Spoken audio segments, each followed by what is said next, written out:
All right, guys, thanks for joining us for a live interview today. We're doing a Zoom chat with my buddy Jared, and Jared works with Storm Packs. I'm going to let him tell you a little bit about them and who they are. But we met a while ago via the internet. He reached out to me and said, hey, can you review this kit that we've put together? And I do have it right here off camera. I'm going to grab a hold of it and show it to you.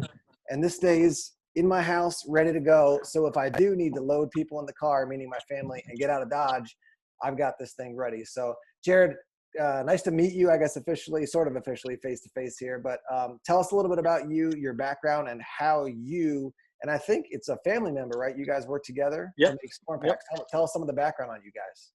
Awesome. Well, thanks, Tim. Appreciate this opportunity just to hang out with you and discuss a little bit about preparedness. So background with Storm Packs is we started with a Kickstarter in 2018. And really what we did in the beginning was just build a kit for our family. My brother, my business partner, was hit by one of the storms in 2018 on the hurricane coming through the East Coast. And as a fighter pilot, he had to take his jet and fly to Texas, which meant he left his wife and 2 children at the time to face the storm pretty much all by themselves. Yeah.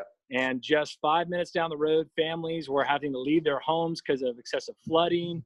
And she was pretty much all on her own without a plan or a pack.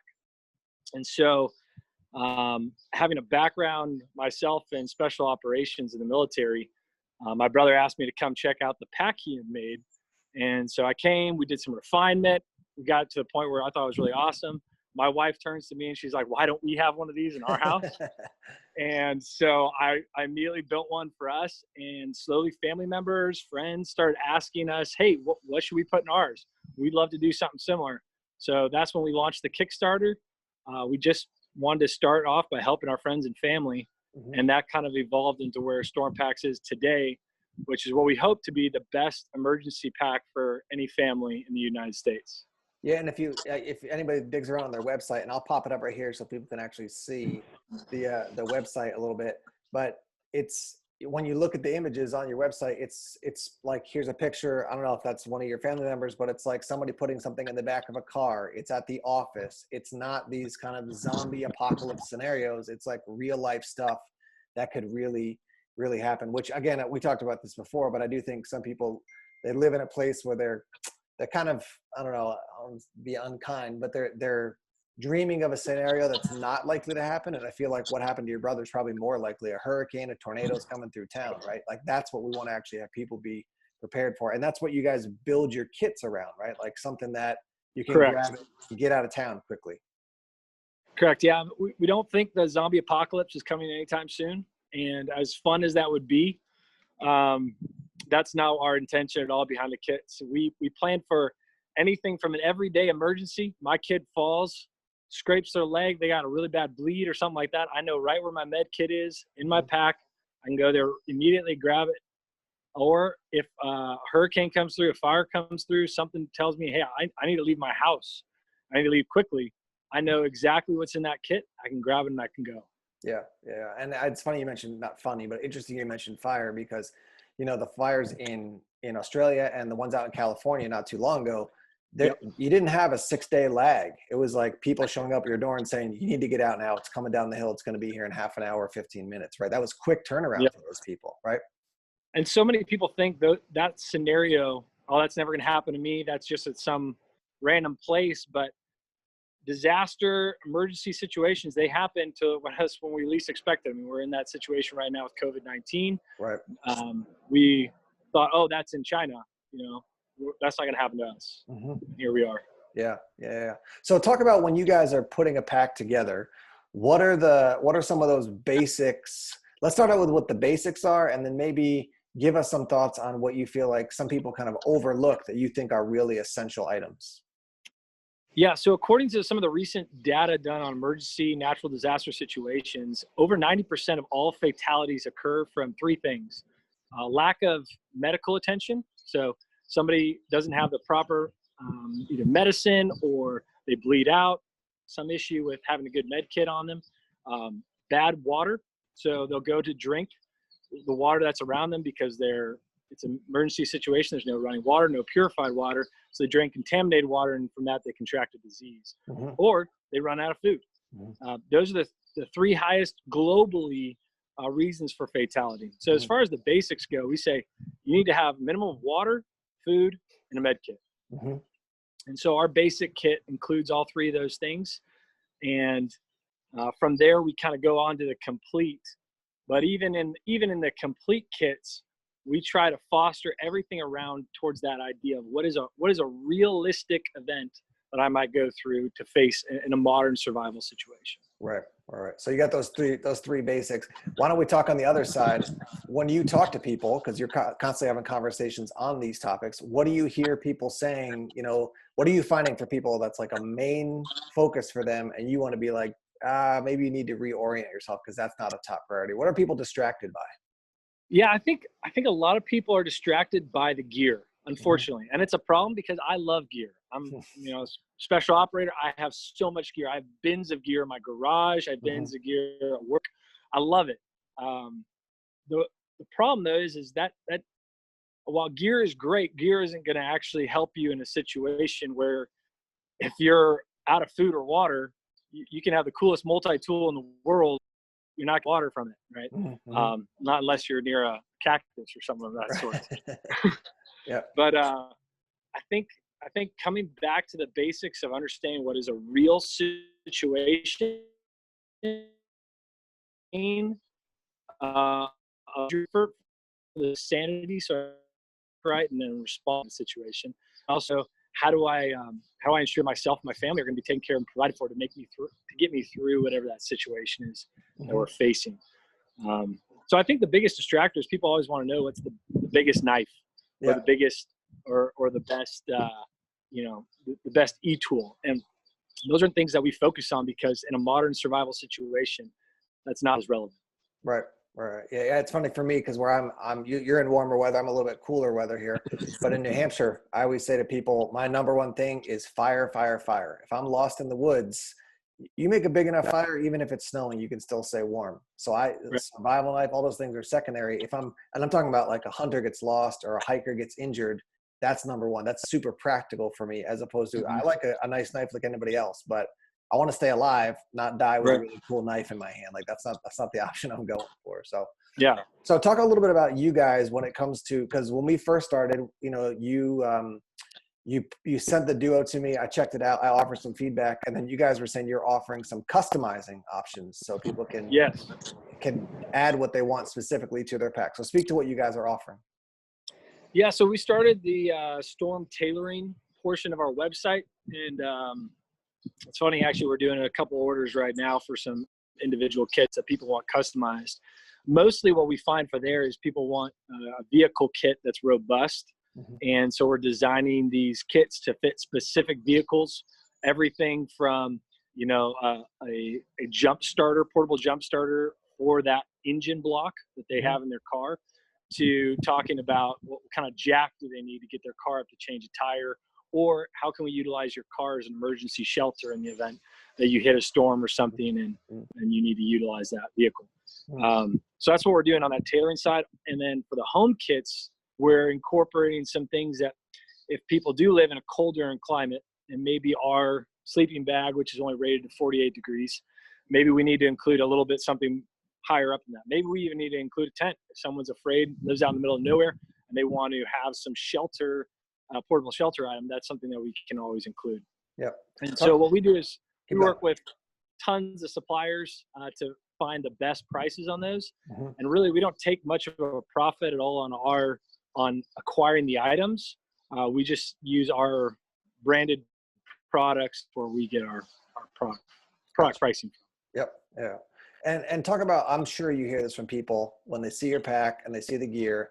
I've yet to see a pre-made pack where people are like, that's a great price. Everyone's response is, I can do that for cheaper. So speak to that. What are your thoughts on that? Yeah, I think, someone looks at our complete kit, one person 3 days starts out at $299 now if you get the new bag, which is our conversion bag. Most people look at that and be like, how, $299, I can go and figure that out and do so much cheaper. I really encourage you to try. So what I did with my brothers, we wanted to build the best kit at the most affordable price. So I went on Amazon and added every single item that is in our kit, the same quality items, same specs, everything like that, maybe different branding and whatnot, and try to put it together. And you just can't do it. You can't beat our pricing. These things cost more than people think.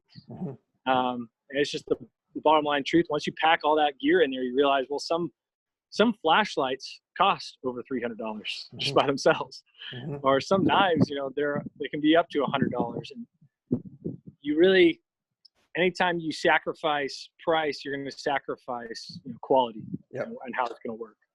Sure. So we tried to find the perfect mixture of presenting a product that's complete for an affordable price while not suffering quality. I'm thankful for your review because you helped us identify a few items that we're working on improving for the future. One of the things I think you mentioned was a headlamp for the kit. And we definitely want to get that in there because nothing like having your hands free if you're in a nighttime situation. Right. All right. Yeah. Yeah. And I to your point, I encourage people to do the same thing. Head out to Walmart, see what you can find, and it adds up quickly. It really does add up quickly. I did a video not too long ago. It was like it was really a theoretical test for me. I built I think a $100 get home bag, and I live 13 miles from my office. And so with a pair of like slip-on shoes and, a button down and a pair of jeans, I walked home one day and tried the gear out. And I knew if I was going to, 13 miles you can do in a day, but if there's a bridge out, there's something big going on. So I kind of dragged it out for a while. And the sleeping bag was the biggest win for me to be able to be like, okay, if I got to curl up at night, I got a sleeping bag. But even the lowest cost sleeping bag I could find that was not very warm was still probably $38. Right. So over a third of my budget's gone right there. Right. Yeah. So it's challenging, I think, to actually hit that price point. And people go, yeah, this is a great investment. They don't realize that. And it's not a critique. It's just you don't know until you go and try it. Yeah. It's pretty hard to, because people were like, well, why didn't you get a better multi-tool? I would only get a Leatherman. I'm like, get the lowest cost Leatherman at Walmart's almost probably $40, right? Right. That's almost half my budget for one tool. Right. Well, it's not that far to walk. I'm like, I get it. But this is a scenario that if a bridge was out or there was a huge storm or there was social unrest and I had to take another way around, now I'm in a tough situation. I don't have water, food, shelter, but I got a really nice multi-tool. I'm like, no, I want a blanket. I want a tarp. I want something like that. So exactly. Yeah, and one of the reasons why we started tailoring is because we do realize that some people do have a Leatherman multi-tool. They do have some of this gear already available and accessible to them. And we can always customize a kit to fit that person's need and what they already have. And we're not really in this to just sell a bunch of bags. We're about helping people be prepared because emergency situations happen whether we like it or not. And often they happen when we're the least ready. Right. So that using what you have is excellent. You just want to make sure it's in a place that's organized, accessible, and easy to get to. Yeah. Yeah. And one of the things I really like about the bag is that I can take that and put it in a car, put it in a spot, and it's that like no replicative use. Like I'm not going to go and grab the multi-tool out. I'm just leaving that bag. And so if I need it, I can grab it and go. And that's always a danger is that, you put something away in a bag. You're like, well, I'll just use that for this camping trip and it breaks. You don't replace it. And then when you really need to grab the bag and go, you're out multiple things. So that's really important. I think that people see, leave the bag as it is. And if you use something, write a note and say, I got to refill that because it's a terrible scenario when you got to get out of town because a hurricane's coming. And when you get out of town, you realize 20 items are missing because you ate the food or drank the water or whatever it is. Yeah, you're absolutely right. I think that's to your point with like people who are confident in the gear that they have. Well, excellent, good. But is it organized? Is it laid out? Is it ready? Or if you're coming back from your last climbing trip, camping trip, hunting trip, whatever it is that all scattered to the point where you can find it quickly and accessible? Or better yet, could your wife find it? Could your kid find it? If you're injured or you're hurt, could your kid go out in your garage and be able to find the things that you need in order to fix the situation or grab it and go? Right. And then one thing I'll speak to I don't want to unbag the whole bag here, but one thing that you guys do is you have your stuff organized and labeled. And that must have been, you guys must have been intentional to say, we really want to do that because for this exact reason, I'm guessing, right? Yep, exactly. I mean, I have 3 kids, 4 on the way, and I'd love it. I've tested it out with them before. I can just say, hey, I want you to go in the bag and grab me the essentials kit. And they just go in. They can see the little E. My youngest daughter can't spell essentials, but she can see the E. And she just grabs that bag. and that's part of also what we do for having a plan for our family is every year we'll go through our emergency action plan. And I think while we want to focus on gear and products and placement, the plan is often the thing that gets neglected. Yeah. Yeah. And there's a balance there, right? You don't want to live in fear, but I think having the prior preparation prevents fear in the midst of panic. Right. And so you can, yeah. I always want to hear your thoughts on that. Like, so people, again, we love the gear, but what would you say to people as far as like, all right, you got to get the gear, but come up with a plan. What are the top 3 or 5 things you would say people should be thinking about so they're prepared for hurricane, tornado, wildfire, that type of thing? Yeah, we actually wrote a blog on this. People can check it out on the website. And we offer a free EAP template so you can design it yourself. A lot of that is situational based. So what is the real situational threats in my current geographical location? Mm-hmm. If I'm on the East Coast, I'm worried about hurricanes. So if a hurricane comes through, will I have to leave my house? Potentially. So I should probably have a place where I'm going to go, a primary, secondary location. These are places I know I can go that is going to be away from a storm's effect, whether it's a family member, friends, a hotel, and that also serves as another aspect of a meeting place. Mm-hmm. Now, we're so reliant upon our cell phones. I'm not a doomsday prepper, but what if all the cell lines are clogged, you can't get a hold of your family member, right, or phone's broke, somebody gets lost, trapped? We're going to have a separate meeting place that we know of for our family that we go to in the event that something like this were to happen. Mm-hmm. And, God willing, that never happens. Right. But right, the right. one time that it does happen, you're going to want it. So yeah. I think analyzing your geographical location and considering the real threat possibilities. For me, I'm right now in California. I'm thinking about earthquakes and fires. Mm-hmm. And then, 2, when you're looking at your house, you're considering how are we going to have a first step? What's our communication plan? So if you go onto our EAP, we try to give you some suggestions and then allow people to work through that otherwise. Knowing where some of the things are around your house that if you do have to leave, how to turn your water off, turn your gas off, Mm-hmm. shut your electricity off in your house, because last thing you want is to have a fire or something else go off in your house once you're gone and away. Yep. So those little things I think are breakdown items, and like I said, they can find that free document online. So yeah, and I'll put a link down in the description video here so people can head over to your website and dig around there. Tell me something, just for my own curiosity. Have you ever talked to somebody who in a crisis situation has evacuated to the woods and set up a tent or a shelter and been like, we're going to hang out in the woods for a while? No, Okay. I have not. And I'm glad you asked this question, because when we were first designing the pack, one of the biggest questions to us was, do we want to include like an emergency shelter or tent? Because that could be a real thing for individuals if they need to get out. But we started doing research, and there's a ton of available research dating back 50 years on various natural disasters, emergency situations.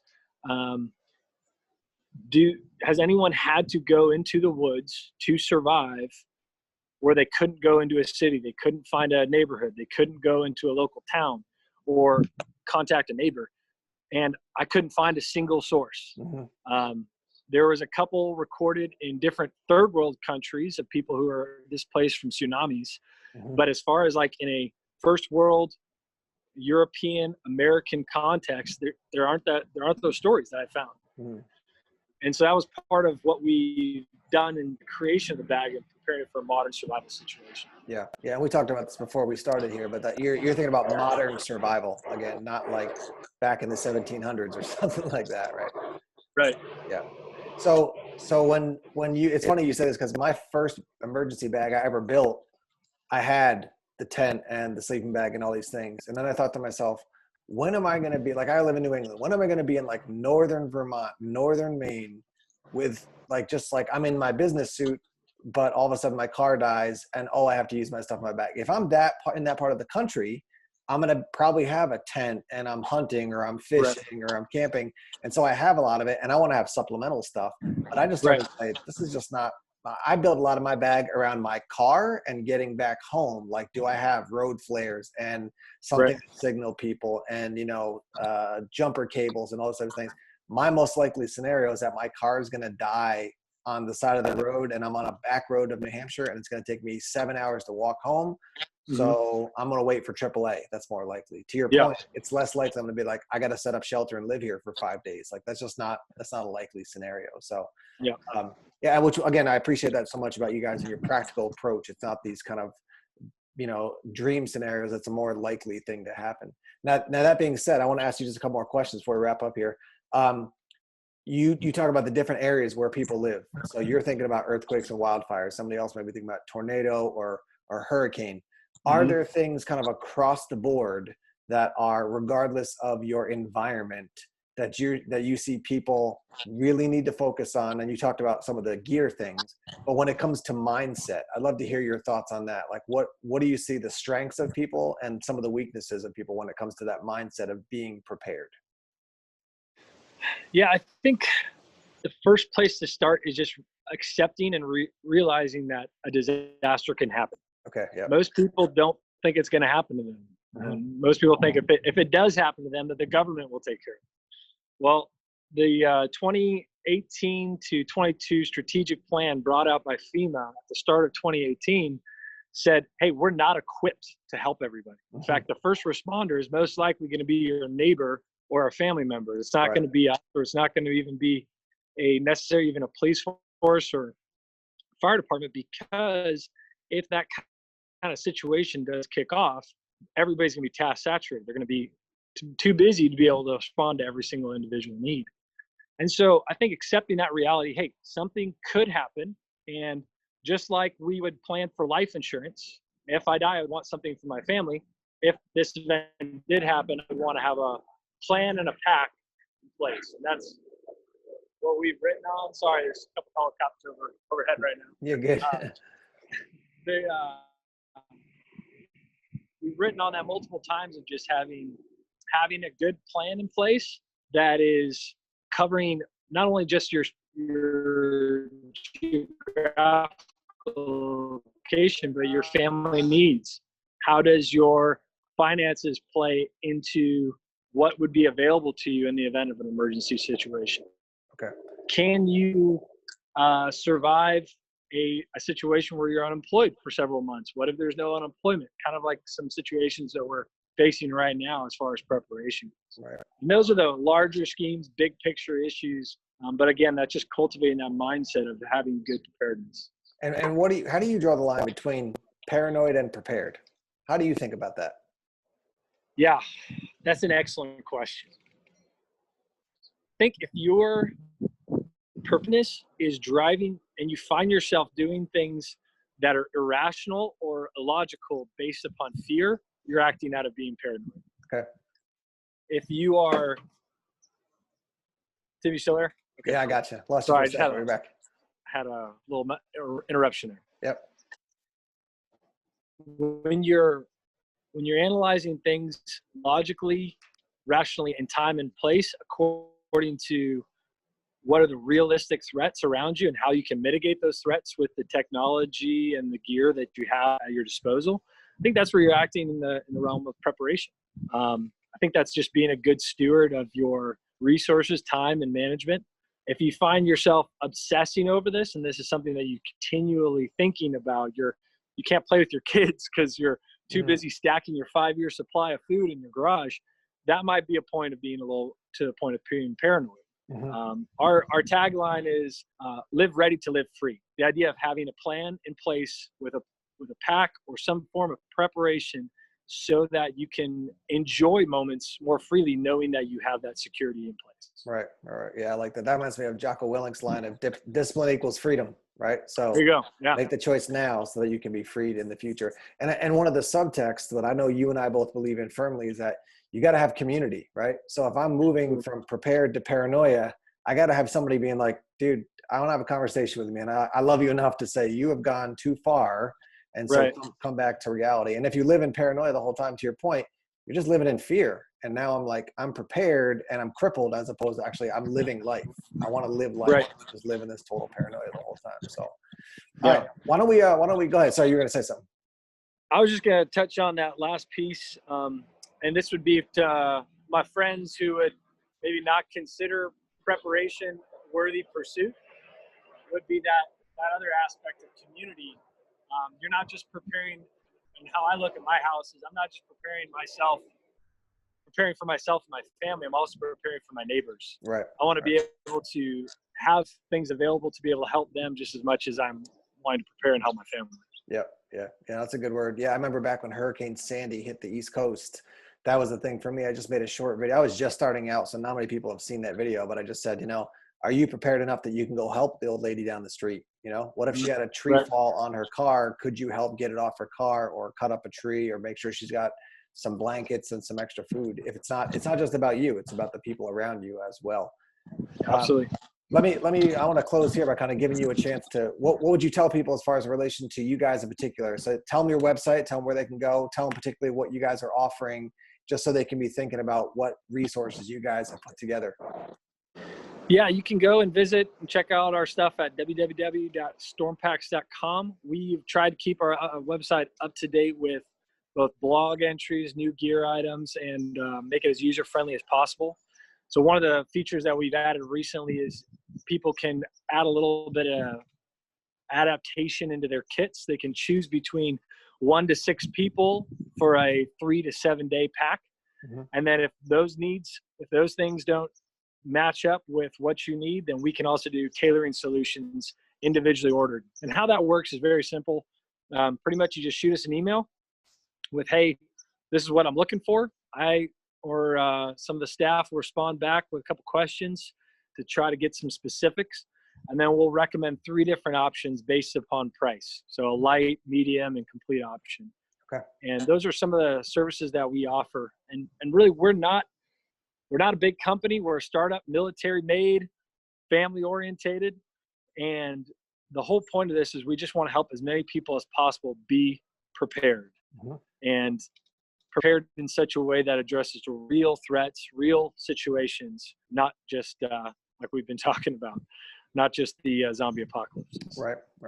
So guys, I'll put a link down below in the description section so you can check that out and find out more about you can go to their website, you can check out their blog, you can check out the other resources. I'll also put a link to my review of their pack. And again, I've worked with a handful of companies that have pre-made kits.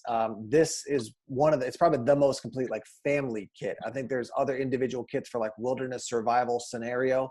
These guys are really thinking, grab a bag, keep it in the car and go, or keep it in your bag, for a scenario that you come upon. So definitely I'm giving them a double thumbs up. You definitely want to check them out. And I appreciate the fact that they're not out there trying to make huge amounts of money. They're trying to say, how do we do what we're doing well and help people and assist people in this process? So, hey, let me say, I know that it's always, as I interact with more guys in the military, sometimes people are okay saying thank you for your service. Some people don't want to hear that, but let me just say, I want to acknowledge and say thank you for the fact that you put yourself in harm's way for the rest of our country. So appreciate the work that you guys are, that you're doing, serving us in that way. And then you're serving in another way with Storm Pack. So I just want to say thank you for that, Jared. Thank you, Tim. Appreciate the opportunity. It's been great talking with you. All right, guys, thanks for checking out the video. I got links down below to all those things, and subscribe to Everyday Tactical Vids if you haven't done so already. Like us on Facebook, and we're on Twitter, Instagram, Tumblr, and Vero as well. And as always, we got more videos coming soon. Take care.